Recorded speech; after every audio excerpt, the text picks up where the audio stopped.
أعوذ بالله من الشيطان الرجيم.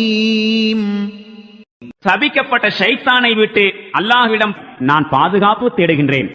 سيقول لك المخلفون من الأعراب شغلتنا أموالنا وأهلنا فاستغفر لنا يقولون بألسنتهم ما ليس في قلوبهم قل فمن يملك لكم من الله شيئا إن أراد بكم ضرا أو أراد بكم نفعا بل كان الله بما تعملون خبيرا. நபியே, பின்தங்கியிருந்து விட்ட நாட்டுப்புற அரபிகள் திண்ணமாக இப்போது உம்மிடம் வந்து சொல்வார்கள், எங்களுடைய செல்வங்கள் மனைவி மக்கள் பற்றிய கவலைகள்தாம் எங்களை முற்றிலும் ஈர்த்து விட்டிருந்தன. எனவே தாங்கள் எங்களுக்காக பாவ மன்னிப்பு கோருங்கள். இவர்கள் தங்கள் உள்ளங்களில் இல்லாதவற்றை தம் நாவுகளால் கூறுகிறார்கள். அவர்களிடம் நீர் கேளும்.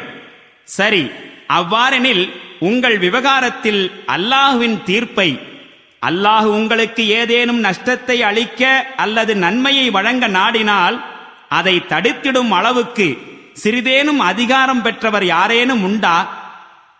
ஆனால் உங்களின் செயல்களை அல்லாஹுதான் நன்கு அறிந்தவனாக இருக்கிறான். بل ظننتم أن لن ينقلب الرسول والمؤمنون إلى أهليهم أبدا وزين ذلك في قلوبكم وظننتم ظن السوء وكنتم قوما بورا. உண்மை நிலவரம் நீங்கள் சொல்லிக் கொண்டிருப்பதன்று, மாறாக இறை தூதரும் இறை நம்பிக்கையாளர்களும் தங்களின் இல்லத்தாரிடம் ஒருபோதும் திரும்பி வரமாட்டார்கள் என்று நீங்கள் கருதிக் கொண்டிருந்தீர்கள். இந்த கருத்து உங்கள் உள்ளங்களுக்கு அழகாக தென்பட்டது. மேலும் நீங்கள் மிகப்பெரிய தீய எண்ணம் கொண்டு விட்டீர்கள். நீங்கள் மிகவும் கொடிய உள்ளம் படைத்த மக்களாவீர்.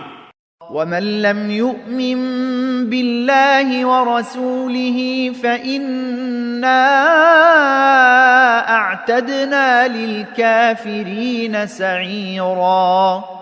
அல்லாஹுவின் மீதும் அவனுடைய தூதர் மீதும் எவர்கள் நம்பிக்கை கொள்ளவில்லையோ அத்தகைய நிராகரிப்பாளர்களுக்கு கொழுந்து விட்டெறியும் நெருப்பை நாம் தயார் செய்து வைத்துள்ளோம்.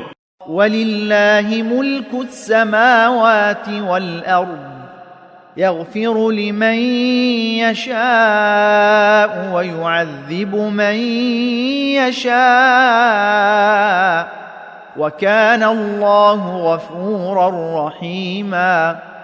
வானங்கள் மற்றும் பூமியினுடைய ஆட்சிக்கு உரிமையாளன் அல்லாஹுவே ஆவான். அவன் நாடுகின்றவர்களை மன்னிக்கின்றான், நாடுகின்றவர்களுக்கு தண்டனை அளிக்கின்றான். மேலும் அவன் பெரும் மன்னிப்பாளனாகவும் கிருபை மிக்கவனாகவும் இருக்கின்றான்.